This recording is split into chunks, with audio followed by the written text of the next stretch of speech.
하나님 말씀 시편 119편입니다. 시편 119편 1절 말씀부터 말씀을 보도록 하겠습니다. 행위가 온전하여 여호와의 법을 따라 사는 사람은 복이 있다. 그분의 증거를 지키고 온 마음으로 그분을 구하는 자들은 복이 있다. 그랬습니다. 예. 시편 119편인데요. 네. 시편 119편은 성경에서 가장 긴 장이죠. 또 절수가 176절에 이르는 긴 성경입니다. 네.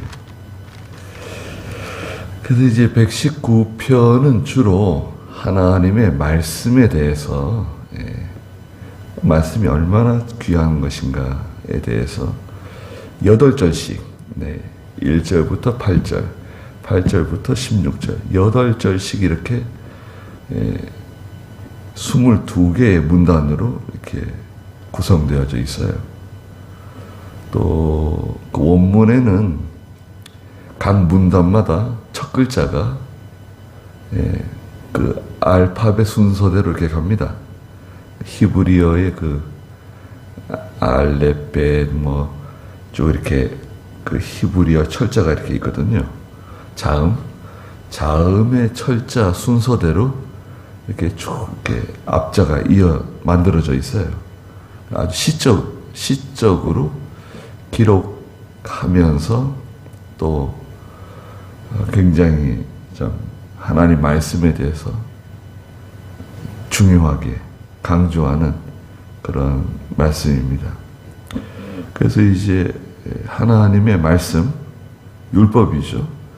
이 율법을 119편에서는 하나님의 법이다, 증거, 하나님의 법도, 율례, 계명, 또 하나님의 판단, 말씀, 또 규례, 율법 이렇게 해가지고 한 10가지로 이렇게 표현했어요.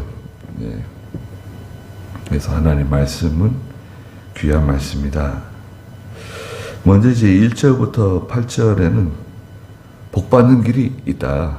복받는 길이 무엇인가에 대해서 먼저 말씀하셨습니다. 1절에 보니까 행위가 온전하여 여호와의 법을 따라 사는 사람은 복이 있다. 그랬습니다. 시편 1편에 특별히 복이 있는 사람에 대해서 말씀하셨죠. 복이 있는 사람은 악인의 꾀를 좇지 아니하고 죄인의 길에 서지 아니하고 오만한 자의 자리에 앉지 아니하며 종일토록 하나님 말씀을 묵상하고 그 말씀을 즐거워하는 사람에 대해서 말씀하셨잖아요. 하나님 말씀을 귀하게 여기는 사람은 복 있는 사람이다. 네. 세상에서는 그런 말이 있어요. 살아가는데 이기기 힘든 사람, 감당하기 힘든 사람이 있다. 어떤 사람이냐? 아주 건강한 사람, 타고난 건강체질, 아주 건강해.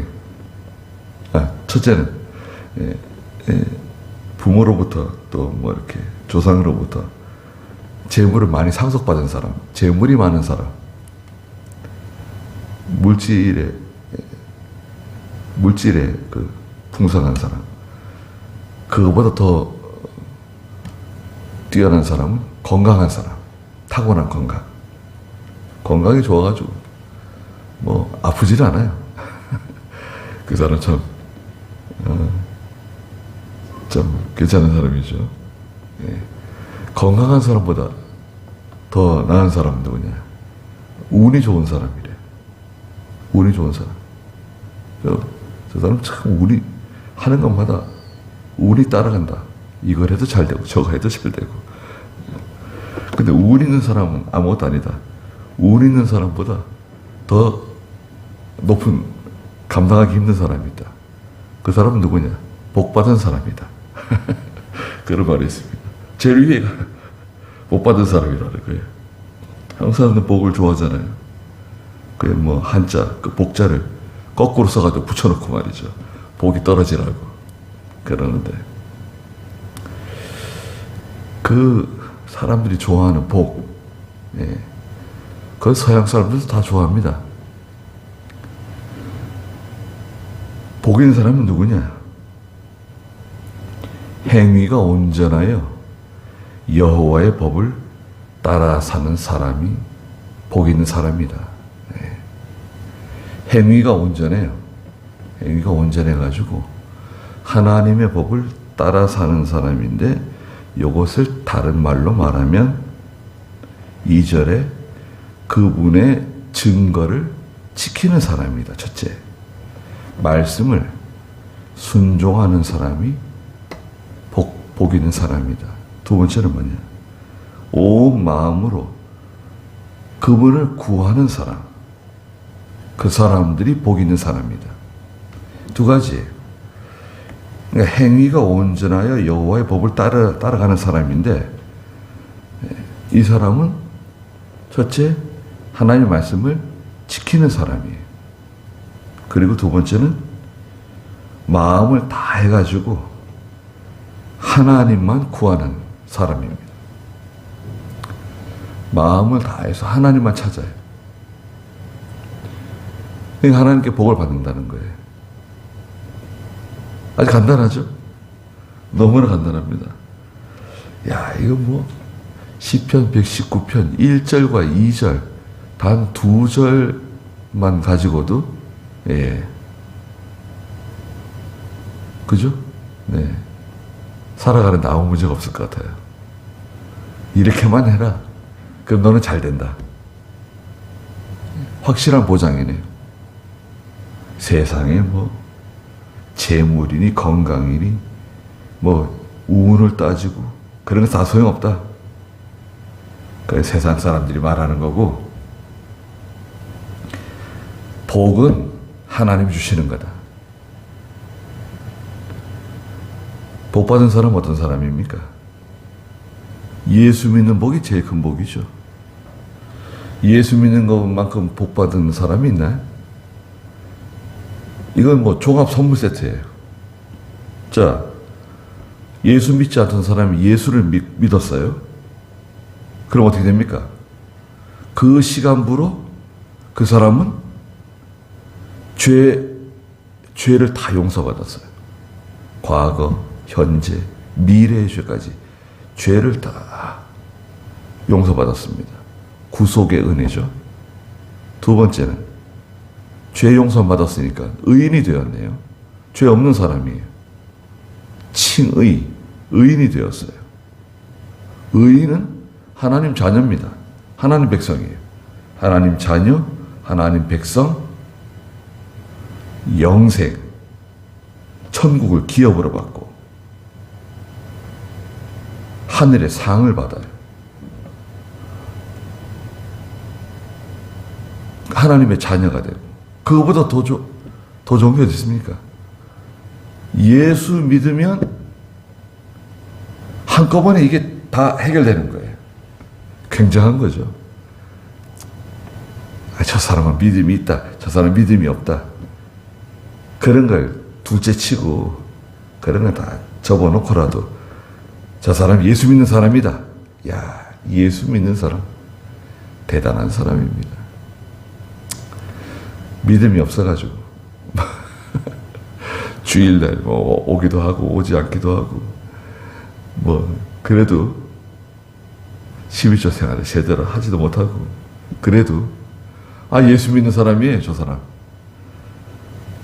저 아이는 예수 믿는 아이예요. 와, 대단한 겁니다. 예, 엄청난 거예요. 세상의 모든 금은 보화로 그 사람을 살 수가 없어요. 귀한 사람이죠. 그 예배당에 나오는 한 사람 한 사람이 귀한 사람들입니다. 인간적으로 볼 때는 다 차이가 있죠. 예. 그래서 우리는 하나님께서 저분을 귀하게 여기신다. 하나님께서 저 아이를 귀하게 여기신다. 예. 그런 마음을 가지고 접근해야 됩니다. 그래서 하나님 말씀, 증거라고 되어 있죠. 증거. 예. 그분의 증거들을 지킨다. 하나님 말씀은 증거의 말씀이에요. 자, 왜 증거의 말씀이냐? 우리가 법원에서 판사가 판결할 때 가장 중요한 건 뭔가요? 증거입니다, 증거. 아무리 말로 아무리 해도 소용없어요. 증거가 있냐? 증거가 있습니다. 증거가 있어. 증거를 보여주세요. 증거. 그 다음에 또 하나 뭔가요? 증인. 증인이 있습니다.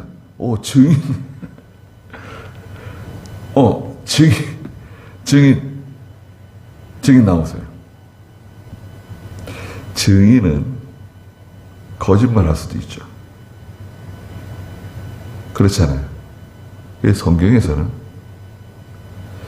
증인을 1명 내지 2명의 증인이 필요하다. 또 특별히 제사장에 관한 문제는 증인을 더 세웠어요. 2-3사람. 증인이 더 필요해요. 제사장에 관한 문제는. 그 증거가 있어야 돼요. 오늘 목사도 마찬가지입니다. 성도들도 마찬가지고, 성도에 관해서 교회에서 무슨 교회에서 재판할 수 있거든요. 목사 1인과 장로 1인이 있으면 재판이 가능해요. 그러면 2사람이죠. 목사와 장로. 부목사가 있다든지, 장로가 여러 사람이라든지, 그러면 더 재판부를 더 키울 수도 있는데, 교회에서 재판할 수 있습니다. 성도는 교회 재판이 큰 거예요. 만약에 교회에서 재판을 했는데 억울하다. 그럼 상소할 수 있어요. 노회 재판으로 갑니다. 그 모든 증거와 증인을 가지고 노회로 가요. 노회 재판이 나왔는데 억울하다. 그러면 또 총회로 올라갈 수 있어요. 그래서 교회 재판도 3심제입니다. 당회, 본교의 당회, 재판부, 노회 재판부, 총회 재판부, 3심제예요. 근데 보통 자기 교회에서 해결해 보는 게 좋아요. 거기에 증거와 증인이 있어요. 자, 증거. 증거는 뭔가요? 그 상황을 증명해주는 확실한 증거. 찬송가에도 이것이 나의 간증이다.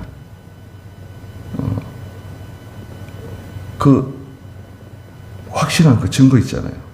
내가 예수 믿어 보니까, 내가 하나님의 은혜를 받고 믿음으로 살아보니까 이런 증거가 있다. 말씀을 순종해 보니까 이런 증거가 있다. 그래서 이제 히브리 11장 1절에 가면 믿음이 무엇이냐? 믿음은 보이지 않는 것에, 보지 못하는 것에 증거?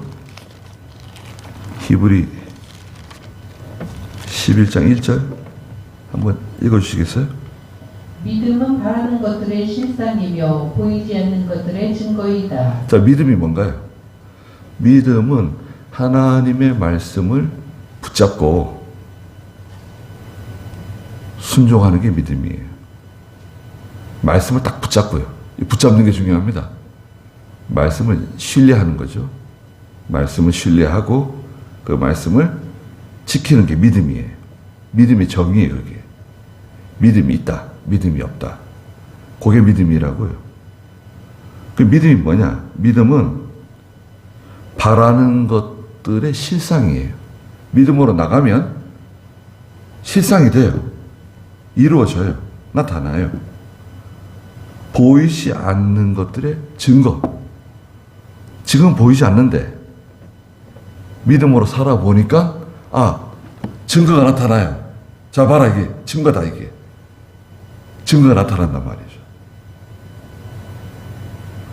그건 뭐 외부적으로만 잘 살고 뭐 세상 사람들이 말하는 그 복, 그것도 있죠. 그것도 하나님 주세요. 그렇지 않아도 하나님께 얼마나 많은 은혜와 복을 주십니까? 예수 믿는 사람들은 잘 못 느끼는데요. 또 이제 오래도록 예수 믿고 신앙생활 하다 보면 세상 사람들이 느끼는 그 고통을 잘 우리는 몰라요. 세상 사람들이 얼마나 힘들게 살고 얼마나 수고를 하고 고통을 당하는지 우리는 잘 말하자면 인식을 못해요. 세상 사람들이 힘들게 사는 겁니다. 왜 힘드냐? 첫째는 이 기쁨이 없어요. 기쁨. 진정한 기쁨. 뭐 사업이 잘 돼가지고 어떤 일이 잘 돼서 기쁘다. 그런 그 단발적인 일시적인 그런 기쁨. 뭐 결혼해서 기쁘고 집을 사서 기쁘고 차를 사서 기쁘고 그런 거 있죠. 근데 우리가 말하는 기쁨이 있잖아요. 그 속에서 계속 솟아나는 기쁨. 그건 없어요. 없습니다. 기쁨이 없으면 만족이 없어요. 만족이 없어. 그게 이루어지면 만족이 올 줄 알았어요. 내가 그렇게 되면 만족할 줄 알았는데 그게 이루어져도 만족이 없는 거예요. 만족이 없습니다. 그 다음에 죽음에 대한 공포, 두려움이 있어요. 죽으면 어떻게 하나? 병들면 어떻게 하나? 쓰러지면 어떻게 하나? 내가 죽으면 어떻게 하나? 우리 아이들은 어떻게 하나? 내가 혹시 잘못되면 어떻게 하나? 그 미래에 대한 막연한 두려움과 공포가 항상 따라다녀요. 그러니까요, 얼마나 힘듭니까? 기쁨이 없죠. 만족이 없죠. 그건 힘든 겁니다. 네? 그건 참 사는 게 힘든 거예요. 여행을 가면 기쁠 것 같아요. 네. 여행을 가면. 기쁠 수도 있죠. 근데 여행이라는 건요, 여행은 고생입니다. 고생.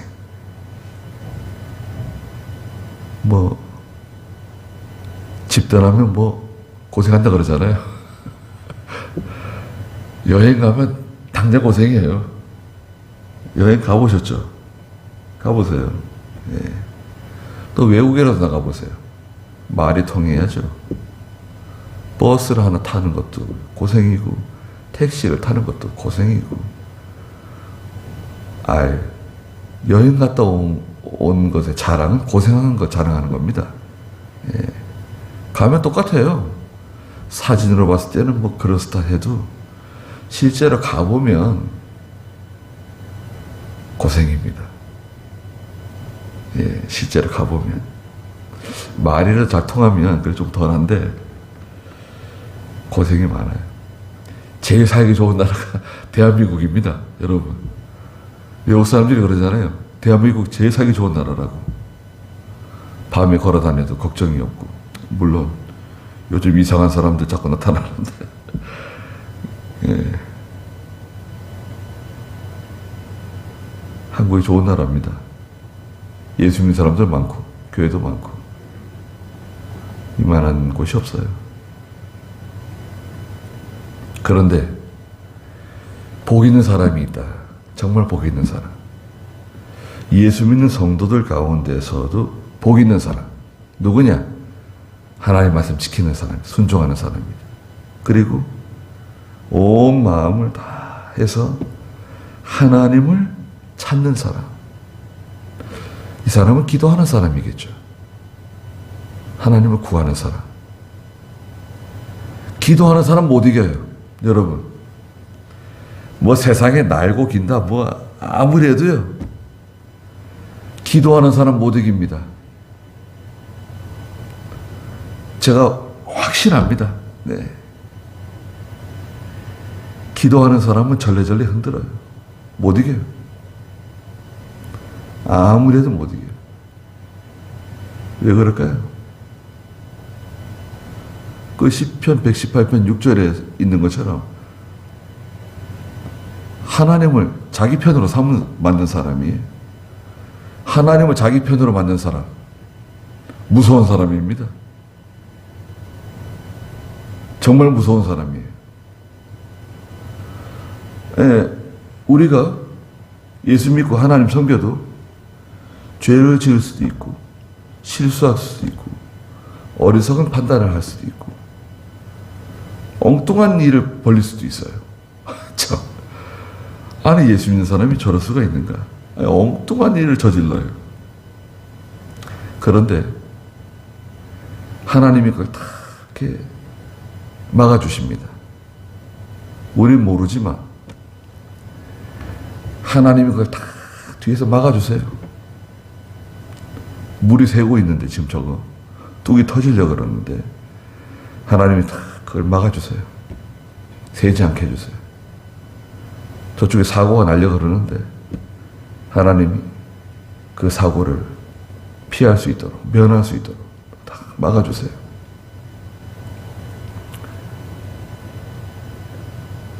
얼마나 감사합니까? 하나님 말씀 지키는 사람, 하나님 의지하고 사는 사람, 겁나는 사람입니다. 그 사람은 복 있는 사람이에요. 그들은 이 사람들 있잖아요. 1절과 2절에 있는 행위가 온전하여 여호와의 법을 따르면서 말씀 지키고 하나님만 의지하고 살아가는 이 사람들. 그들은 3절에 악을 행하지 않는 사람들이다. 주님의 길을 걸어가요. 하나님 뜻대로 살아가는 사람들. 그 사람들을 이렇게 설명한 거예요. 악이 어디 있습니까? 악이 멀리 있는 것 같아요. 무슨 죄를 짓는가 내가? 무슨 악을 행하는가? 그런데 창세기 4장 그 7절에 보면 하나님이 가인에게 그런 말씀 하시잖아요. 죄가 어디에 있다 그랬습니까? 문 앞에 있다. 거기 한번 읽어주시겠어요? 창세기 4장 7절. 내가 선을 행하였으면 왜 얼굴을 들지 못하겠느냐? 그러나 내가 선을 행하지 않으면 죄가 문 앞에 도사리고 있을 것이다. 죄는 문지방에 딱 있어요. 문 앞에 도사리고 있어요. 적극적으로 말씀을 순종하고 적극적으로 선을 행하며 하나님의 뜻대로 살지 않으면 죄가 그만 문턱을 넘어오는 거예요. 문지방을 넘어오는 거예요. 죄가 멀리 있지 않다는 거예요. 마귀는 누구보다도 우리의 약점을 잘 알고 있어요. 나의 약점을 잘 알고 있어요.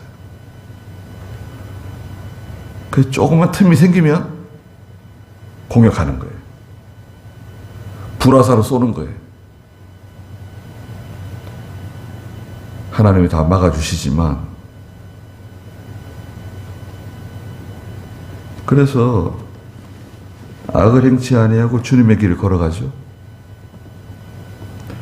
4절에서는 주께서 주님의 교훈들을 주셔서 우리로 열심히 지키게 하셨습니다. 예, 다음 시간에 하시자고요. 제가 다음 주에 산에 기도하러 가는데 한 주간 지나서 119편 다시 시작해야 되겠네요. 네. 기도하겠습니다. 네. 거룩하신 하나님, 행위가 온전하여 하나님의 뜻을 행하는 사람들, 그들은 말씀을, 증거를 지키는 사람들이라고 말씀하셨습니다. 말씀 순종해 나가다 보면 반드시 실상이 되고 증거가 된다고 말씀하셨습니다. 또 마음을 다 기울여서 하나님과 동행하는, 하나님과 함께하는 저희가 되게 해주시옵소서. 그래서 하나님이 주시는 모든 복을 다 받아 누리는 저희가 되게 해주시옵소서. 오늘도 귀한 하루 주셔서오니 하나님 함께 하시고 저희들을 보호해 주시옵소서. 예수님의 이름으로 기도드리옵나이다. 아멘.